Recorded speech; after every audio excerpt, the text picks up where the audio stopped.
Film की शुरुआत होती है घने जंगल को दिखाने से, जिसके बीचों बीच एक छोटे से घर में एक बच्ची अपने डैड के साथ रहती है। बच्ची का नाम ऐना होता है। उसके डैड हमेशा उसे ऊपर वाले कमरे में रखते हैं, ना नीचे आने देती है और ना ही घर से बाहर ले जाती है। कमरे की छोटी सी खिड़की से वो बस बाहर देख सकती है, जा नहीं सकती। यहाँ उसके डैड बताते हैं कि घर के बाहर जंगल में खतरनाक जंगली मॉन्स्टर्स रहते हैं, जिन्हें वाइल्डलिंग कहा जाता है, और वो हर वक्त बाहर घूमते रहते हैं। उनके लंबे लंबे नोकदार काले नाखून होते हैं, बड़े बड़े दांत होते हैं और पूरा ही जिस्म बालों से ढका होता है। उन्होंने सभी इंसानों को मारकर खत्म कर दिया है और अब बस तुम और मैं ही जिंदा बचे हैं। यही वजह है कि मैं तुम्हें घर से बाहर जाने नहीं देता और तुम कभी गलती से भी ना चली जाना। डैड ऐना को खाने के लिए भी हमेशा सब्जियां देते हैं, कभी जानवर का गोश्त मांस नहीं देते। उसका बहुत दिल करता है बाहर जाने का, लेकिन वाइल्डलिंग के डर की वजह से उसे हमेशा अंदर ही रहना पड़ता है। अब एक दिन वो कमरे से सुनती है कि उसके डैड किसी और से बात कर रही है। वो सोच में पड़ गई, ये कौन हो सकता है। तो सच जानने के लिए वो दरवाजे के पास आ गई। उसने जैसे दरवाजे के हैंडल पर अपना हाथ रखा, उसे जोरदार करंट लगता है, जिससे वो बेहोश हो जाती है। यहाँ हम समझ पाए कि उसके डैड ने ऐसे इंतजाम किया है कि ऐना चाह कर भी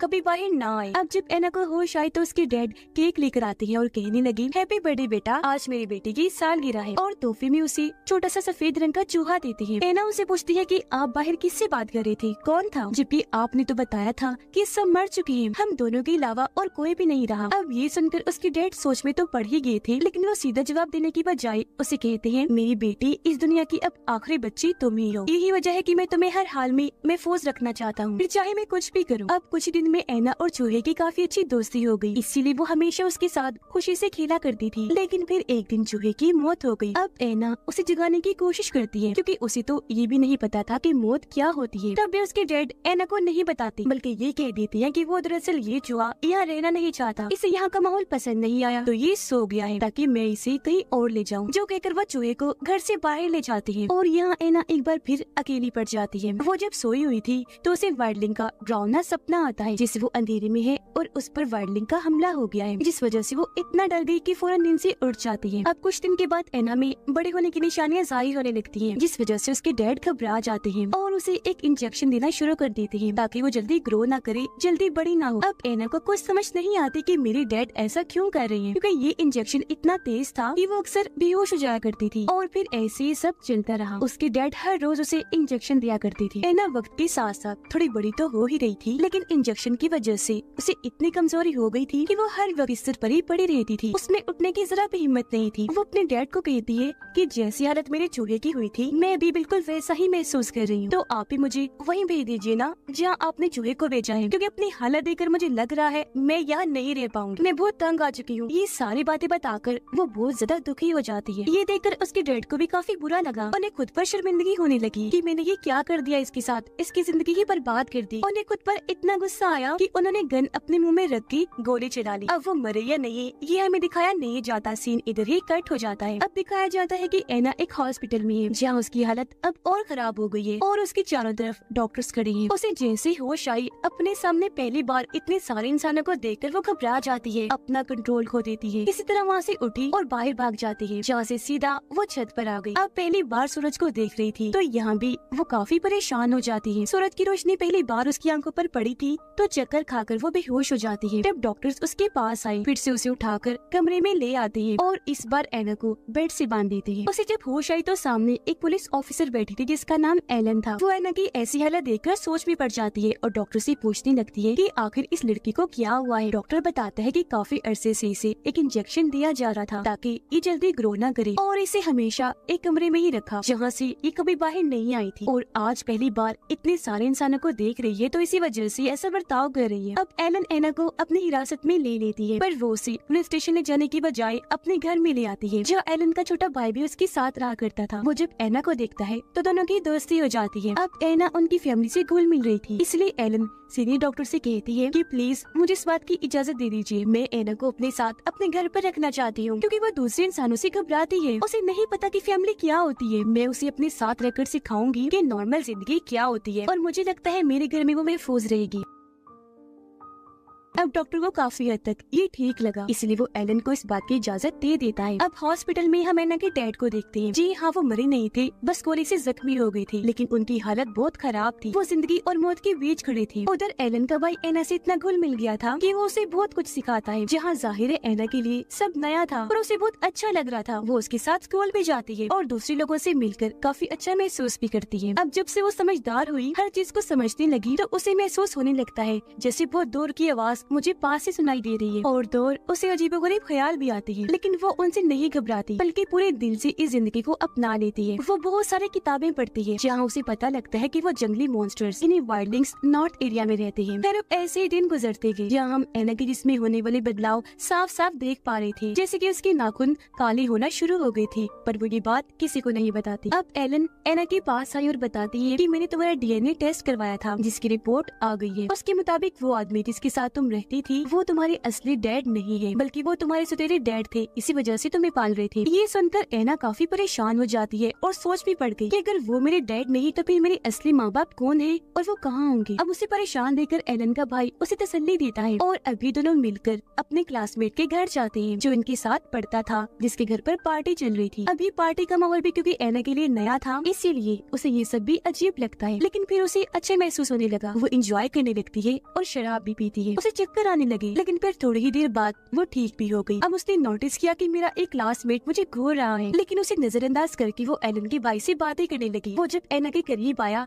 तो एना के मुंह से खून आने लगता है। वो घबरा गई और वॉशरूम में जाती है चेक करने, जहाँ वो ये देखकर काफी डर जाती है कि मेरे दांत टूटकर गिर रहे हैं। उसे बहुत अजीब लगा। खिड़की से कूदकर वो बाहर आई और पार्टी छोड़कर चली जाती है। कुछ दूर जाने पर उसे ऐसा महसूस हुआ जैसे कोई उसका पीछा कर रहा है। उसे लगा ये जरूर वाइल्डलिंग होगा, इसलिए जब उसे अपने पीछे आहट महसूस हुई तो वो बिना सोचे वाइल्डलिंग को काट लेती है, जिससे वो नीचे गिर गया और बड़ी तेजी से उसका खून बहने लगता है। अब पता चला कि वाइल्डलिंग नहीं बल्कि वो लड़का था जो पार्टी में एना को घूर रहा था। वो इसका पीछे करते करते यहाँ इसलिए आया क्योंकि वो एना के साथ कुछ करना चाहता था, लेकिन पहले ही एना ने उसे काट लिया और क्योंकि उसका बहुत खून बह चुका था, इसलिए मौके पर ही उसकी मौत हो जाती है। अब एना वहाँ से अपने पुराने घर आ गई, जो जंगल के बीच में था। वो यहाँ सबूत ढूंढने लगती है ताकि पता लगवा सके कि मेरे असली मॉम डैड कौन है, लेकिन उसे यहाँ कोई जानकारी नहीं मिलती। इसीलिए वो अपने जिस्म पर लगा खून साफ करके दूसरे कपड़े पहनती है और वापस एलन के घर आ जाती है। वो बड़ी गुमसुम होकर बैठी हुई थी और क्योंकि एलन को भी काफी परेशानी हो रही थी, इसलिए वो एना से काफी सारे सवाल करती है, पर वो किसी भी सवाल का जवाब नहीं देती, जिससे एलन समझ जाती है कि जरूर कुछ बड़ा हुआ है। अब तभी दरवाजे पर एक पुलिस ऑफिसर आया, जो एलन को बताता है कि मैं एना से पूछताछ करने आया हूँ क्योंकि उसका क्लासमेट गायब है, हो सकता है वो कुछ बता दे। इस पर एलन जवाब देती है कि अभी वो बहुत घबराई हुई है, किसी बात का जवाब देने की हालत में नहीं है, तो उससे फिलहाल कुछ न पूछा जाए, जिस वजह से वो ऑफिसर वहाँ से चला जाता है। अब एलन वापस एना के पास आई और उससे पूछती है कि कल रात तुम कहाँ थी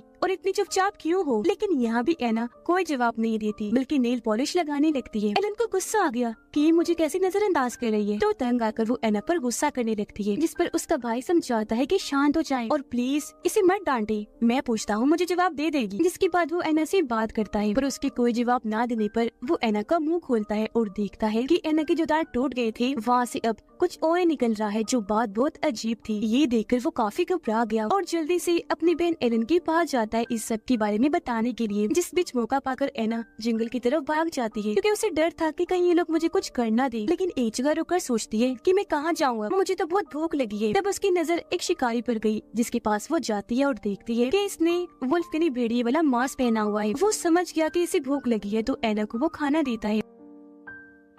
फिर वो उसकी नाखून और दांत देखकर पूछता है कि तुम वाइल्डलिंग तो नहीं हो, जिस पर एना खामोश रही क्योंकि वो खुद नहीं जानती थी कि मैं क्या हूँ। वो बस इतना बताती है कि मैं अपनी मोम को ढूंढ रही, पर शिकारी समझ गया कि ये क्या है, इसलिए वो एना को कहता है कि तुम एक केव यानी गार में जाओ, तुम्हारी मोम तुम्हें वहाँ मिल सकती है। वो यहाँ ऐसी केव के बारे में बात कर रहा था जहाँ पर वाइल्डलिंग्स रहती है, क्योंकि वो जान गया था कि ये भी एक वाइल्डलिंग ही है। जी हाँ, बिल्कुल, एना भी वाइल्डलिंग ही थी और उसके जिस्म होने वाले बदलाव इस बात का सबूत थे। अब एना उसकी बताई हुई केव में जाती है, जहाँ उसे बहुत सारे स्केलेटन्स यानी ढांचे पड़े दिखते हैं। एक खोपड़ी में गोली का निशान बना हुआ था, जिसे देखकर एना सोचने लगती है कि यही मेरी मोम होगी। तभी उसे ख्याल आया कि जब मैं पैदा हुई थी तो मेरे सौतेले डैड ने मोम को शूट करके मार दिया था। उन्होंने मुझे नहीं मारा बल्कि अपने पास रख लिया ताकि मुझे पाल सके। ख्याल से बाहर आकर एना बहुत दुखी हो जाती है और फैसला करती है कि मैं पता लगवा के रहूंगी कि आखिर आखिर सुतीले डैड ने मॉम को शूट क्यों किया था। ये बात पूछने वो उसी हॉस्पिटल में जाती है जहाँ पर सुतीला डैड था। वो दरवाजे पर से खड़ी होकर उसे देखने लगी, जो इतना जख्मी था कि उसकी हालत कुछ बताने वाली नहीं थी। लेकिन उसने महसूस कर लिया था कि एना आई है, इसीलिए वो अपनी गर्दन मोड़कर उसे देखने लगता है। उधर एलन के पास उस लड़के की केस फाइल आई जिसे एना ने काटा था इन उसका क्लासमेट, क्योंकि उसकी लाश मिल चुकी थी। एलन ने एना का कमरा चेक किया, जहाँ से उसे ऐसी ड्राइंग्स मिली कि उसे शक होने लगा कि जरूर एना ने ही उस लड़के को मारा है। आगे वो कुछ सोचती एना यहाँ वापस आ गई थी और एलन की गले से लगकर वो रोने लगती है। कहती है कि मुझे संभाल लीजिए, मैं बहुत दुखी हूँ। अब जब एलन उसके हाथों को देखती है तो उसके बड़े बड़े नाखून देखकर उसका शक यकीन में बदल जाता है कि इसने ही उस लड़के को मारा। इसीलिए उसे गिरफ्तार करके जेल में बंद कर देती है। इस वजह से एना काफी परेशान हो गई। अब मैं क्या करूँ, इनसे क्या कहूँ, कैसे बताऊँ इनको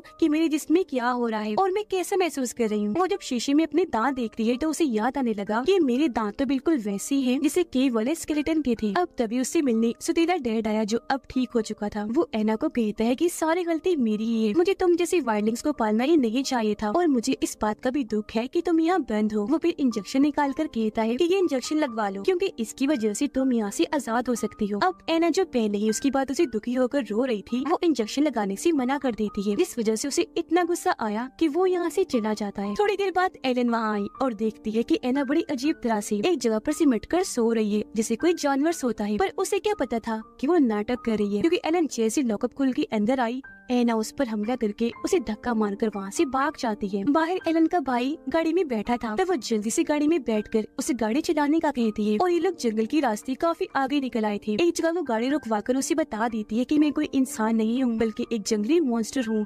वाइल्डलिंग। जो कहकर वो अकेले ही जंगल की रास्ते निकल जाती है और अब यहाँ रात हो गई थी। एलन के भाई को उसकी फिक्र थी, वो उसे अकेला नहीं छोड़ सकता था, इसलिए वो भी गाड़ी से उतरकर उसके पीछे पीछे चला जाता है, जहाँ वो नदी में नहाकर बाहर आई और एक जगह पर बैठ जाती है। अब एलन के भाई को फिक्र हो रही थी कि कहीं उसे ठंडा लग जाए, इसलिए वो पहले आग जलाता है और फिर एना को पास खड़ा करके उसके कपड़े सुखाता है। लेकिन जब उसकी कमर पर हाथ रखता है तो उसने महसूस कर लिया था कि एना के पूरे जिस्म पर बाल तेजी से उग रहे हैं। वो थोड़ा घबरा गया, लेकिन एना यहाँ जज्बाती होकर उसके गले से लग जाती है। कहने लगी कि डरो मत, मैं तुम्हें कोई नुकसान नहीं पहुंचाऊंगी, क्योंकि तुम मुझे बहुत पसंद हो। जिसके बाद वो एक साथ वो सब वक्त गुजारते हैं। अब एना के सुतीले डैड पुलिस के साथ मिलकर उसे पकड़ने का प्लान बनाते हैं। उसने पुलिस को भी उसकी सच्चाई बता दी थी और ये भी कि वो बहुत खतरनाक है, किसी को भी नुकसान पहुंचा सकती है। अगली सुबह एना और एलन का भाई वहाँ से निकलकर जाने लगे, जहाँ कुछ शिकारी उन्हें देखते ही गोलियां चलाने लगते हैं। एक गोली एलन के भाई को लग गई और वो काफी जख्मी हो गया, लेकिन फिर भी वो दोबारा उठे और अभी नदी में कूद जाते हैं। एलन का भाई तो बाहर चला जाता है, पर एना नहीं जाती। वो उसे समझाती है कि मैं नहीं चाहती मेरी वजह से तुम्हारी जान को भी खतरा हो, तुम सही सलामत घर चले जाओ, क्योंकि मैं तुम्हारी हिफाजत चाहती हूँ। वो लोग सिर्फ मुझे तलाश कर रहे हैं, अगर हम दोनों साथ रहे तो बिना वजह तुम भी मारे जाओगे। अब वो उसे अकेला तो नहीं करना चाहता था, लेकिन मजबूर था, इसलिए दूसरी रास्ते से घर के लिए निकल जाता है और एना जंगल में चली जाती है। एलन को अपना भाई मिल चुका था, वो एलन के गले से लग जाता है, रोते हुए कहता है कि मुझे एना की फिक्र हो रही है, वो खतरे में है, तो प्लीज उसे बचा लीजिए। एलन उसे चुप करवाकर एना की तलाश में निकल जाती है। उधर एना अब जंगलियों की तरह बनकर उस केव के लिए निकल जाती है, जहाँ उसे अपनी मॉम का स्केलेटन मिला था। कुछ दिन के बाद दिखाया गया कि एना का जिस्म बहुत तेजी से बदल रहा है और अब वो यहाँ के माहौल में रहने के लिए बिल्कुल तैयार हो चुकी है, क्योंकि अब वो काफी हद तक वाइल्डलिंग बन गई है, जबकि शिकारी अभी भी उसे ढूंढ रहे थे। एक दिन एलन के भाई ने देखा कि एक पुलिस ऑफिसर एना को पकड़ने के लिए जा रहा है। उसने अपने साथ बहुत सारा पेट्रोल और हथियार औजार वगैरह ले लिए थे, जिसके बाद वो यहाँ से निकल गया। ये देखकर वो जल्दी से इस बारे में अपनी बहन एलन को बताता है। उधर एना पूरी तरह वाइल्डलिंग बन गई थी और जो शिकारी उसे पकड़ने आए थे वो उन्हीं पर हमला कर देती है। जो भी उसके सामने आ रहा था वो झट से उस पर झपटती थी और उसे मार गिराती थी। इतनी ही देर में यहाँ एलन भी आ गई। वो गाड़ी से उतरकर देखती है कि वहाँ शिकारियों की लाशें बिखरी पड़ी है और उसे वो पुलिस ऑफिसर भी मिल जाता है जो एना को यहाँ मारने आया था। वो गन पॉइंट पर एलन को धमकाता है कि तुम एना को नहीं बचा सकती, मैं उसे मार के ही दम लूंगा। ये बातें वो कर ही रहा था कि तभी पीछे से एना आकर उस पर बुरी तरह हमला कर देती है। वो उसकी गर्दन एकदम से मोड़ देती है, जिससे सेकंड में ही उसकी हड्डी टूट गई और वो मारा जाता है। उसे एलन पहचान नहीं पाती और उसकी तरफ गन पॉइंट करके सोचने लगती है कि ये क्या चीज है, लेकिन गौर करने पर उसे एहसास हुआ कि ये तो एना है। वो उसे शांत करके गले से लग जाती है और अब यहाँ एलन ने महसूस कर लिया था कि एना माँ बनने वाली है। इसके बाद एना यहाँ से भाग गई। वो जब एक जगह पर बैठी थी तो तभी शिकारी उसे पकड़ने के लिए जंगल में चारों तरफ आग लगा देते हैं। ये देखकर वो काफी डर गई, ये तो पूरे जंगल को ही जला देंगे, मैं कहाँ जाऊँ। लेकिन फिर हिम्मत करके वो दोबारा से उसे केव में आ जाती है, लेकिन वहाँ तो उसका सतीला बाप पहले से से ही मौजूद था। और जब उसने देखा कि ये भी वार्डलिंग बन गई है तो उसने भी एना को फौरन शूट कर दिया। इससे वो नीचे गिर गई और नहीं पा रही थी क्योंकि उसे बहुत कमजोरी महसूस हो रही थी, जैसे उसकी ताकत खत्म हो गई हो। उसका सौतेला बाप कहता है कि मुझे डर था कि तुम भी अपनी मोम की तरह वाइल्डलिंग न बन जाओ, इसलिए मैं तुम्हें हमेशा सब्जियां खिलाता, कभी भी गोश्त और मांस नहीं देता था। लेकिन अब कुछ नहीं हो सकता क्योंकि तुम पूरी तरह वाइल्डलिंग बन गई हो। अब तुम्हें भी मरना होगा, बिल्कुल वैसे ही जैसे मैंने तुम्हारी मोम को मारा था। पर हाँ, मुझे तुम्हारा बच्चा चाहिए। ये कहकर वो एना का पेट काटकर बच्चा निकालने की कोशिश करता है, लेकिन यहाँ वो अपनी ताकत का इस्तेमाल करके जलती हुई लकड़ी यानी मशाल उठाती है और उसे अपने डैड की सीने में घुसाकर पूरा जोर लगाती है। वो पूरा जल गया और वहीं उसकी मौत हो जाती है। और अब यहाँ उसकी पूरी ताकत खत्म हो गई थी, इसलिए वो चिल्लाकर नीचे गिर जाती है क्योंकि पेट भी कटा हुआ था। कुछ ही देर में यहाँ वो शिकारी आया जिसने एना को खाना खिलाया था और इस केव का रास्ता बताया था। वो एना के कटे हुए पेट पर टांगे लगाता है तो तब जाकर उसकी हालत थोड़ी बेहतर होती है। अब एक तरफ पुलिस वाले, एक तरफ शिकारी, तो एक तरफ एलन और उसका भाई सभी एना को ढूंढ रहे थे। फिर एलन और उसके भाई को एना एक जगह दिख भी जाती है, पर क्योंकि वो चाहते थे कि एना जिंदा रहे इसलिए वो किसी को भी कुछ नहीं बताते। अब ऐसे एना काफी दिन तक चलती रहती है, जिस बीच रास्ते में ही उसका बच्चा पैदा हो जाता है। वो बच्चे को लेकर फिर से चलती रही और आखिरकार नॉर्थ एरिया में आ ही जाती है जहाँ पर सभी वाइल्डलिंग्स रहते हैं। यहाँ सामने तेज रोशनी थी, तभी वो उस जगह से वाइल्डलिंग्स की आवाज सुनती है क्योंकि उसे एहसास हो गया था कि उस रोशनी के पीछे ही वाइल्डलिंग्स रहते हैं और वो उसकी तरफ ही चल देती है क्योंकि वहाँ उसकी फैमिली होगी और अब से वो अपने जैसे लोगों में ही रहेगी। इंसानों का बुरा बर्ताव वो इतने टाइम से जो बर्दाश्त कर रही थी अब उसे नहीं करना पड़ेगा। वो आजाद होगी और जाहिर है उसका बच्चा भी वाइल्डलिंग ही होगा तो वो उसे भी यहाँ आराम से पालेगी। और इसी के साथ इस फिल्म की कहानी यहीं पर खत्म हो जाती है।